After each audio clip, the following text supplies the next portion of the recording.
And Dave Cote is the chairman of Vertiv, which I think is, when I think of data center, I think of you.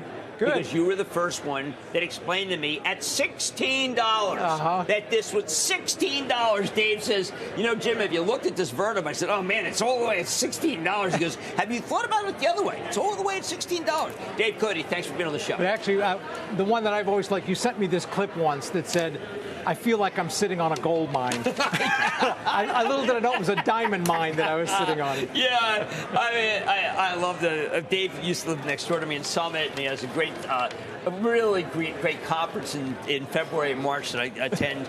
Okay, so Dave, let me ask you. Yeah. You're one of the hardest-nosed business people I have ever met. Do you worry that the data center AI build-out is now being financed by so much debt, or are we okay? Yeah, I don't worry about it all that much, because the amount of debt you can handle always depends on what kind of cash you can generate. And these are big cash-generating assets. I mean, they generate a lot of cash. So, no, I'm not that worried about that. Okay. I mean, usually the follow-on to that is, are we in a bubble of some kind? No, see, I'm not going to give you that, because, you know, okay, good, because I'm going to think that.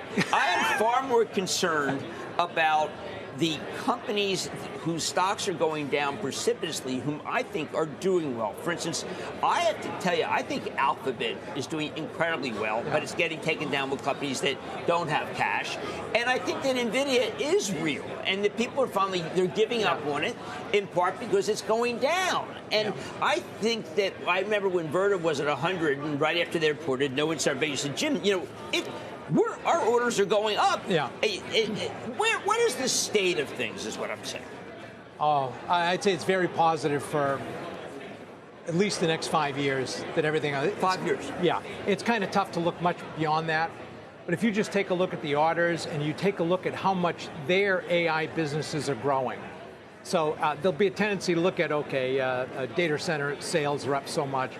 But if you take a look at AI sales within some of these big companies, a couple of them are triple digit. Others just talk about how robust it is. And AI usage is evolving. We still think of it as chat GPT, you do something on your machine. What you're going to start to get more of, and this is happening, is like machine to machine. So AI to AI, no human interface. Right. So you'll see it in a factory, for example, where this machine is seeing a problem that it thinks can be rectified down the line by another machine. It can talk to the other machine. At some point, you'll get to a point where a company, once enough trust exists, a company's AI can talk to another company's AI. Right. I mean, this is all just beginning. You think there'll be whole divisions of companies that aren't run by people? Oh, wow. Not soon.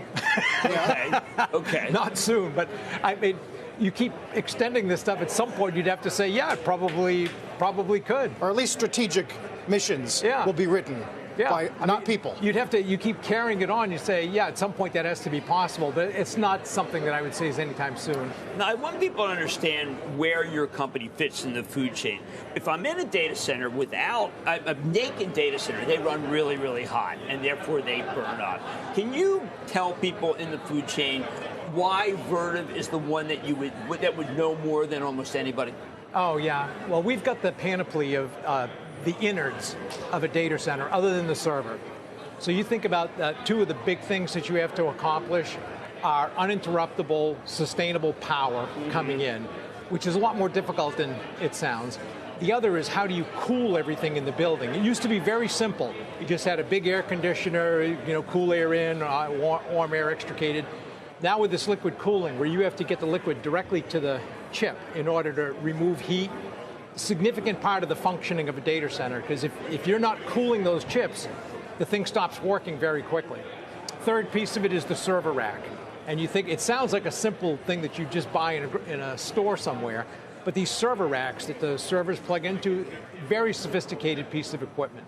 So all the innards of a data center, other than the server, we make. And we're the only ones who have that panoply of product.